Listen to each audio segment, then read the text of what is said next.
వాళ్ళ మాకు ఫోన్ చేసి చెప్తే కానిస్టేబుల్కు ఫోన్ చేసి గిసుంటి మనిషికి ఇట్లా అంటానని చెప్తే మాకు ఇన్ఫార్మ్ అయింది.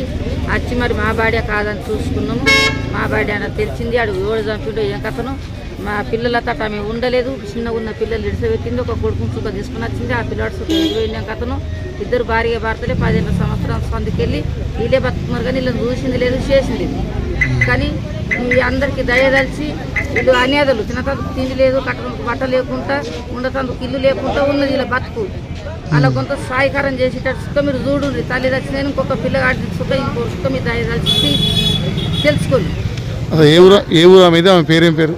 పోసాని మిరియాల పోసాని పోసా. ఏ ఊరు? మిరియాల పోసావా. ఆరమూరనే అలాగే బాన్స్వాడ కానీ ఆరమూరనే వచ్చి ఇక్కడనే ఉండిపోతున్నారు. అక్కడ సైజు లేదు, ఇక్కడనే వచ్చి ఉండిపోతున్నారు.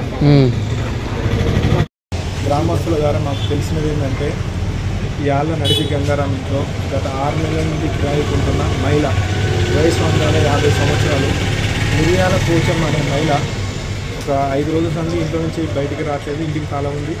ఇక్కడ స్మెల్ వస్తుందని మాకు తెలియజేయడం వల్ల మేము పోలీసు వారు వచ్చి ఆ గదిని తెరిచి చూస్తే మహిళ చనిపోయి ఉన్నది. బాడీ కులిపోయి ఉండటం వల్ల ఇక్కడ స్పాట్ పిఎంఈ చేయించాము.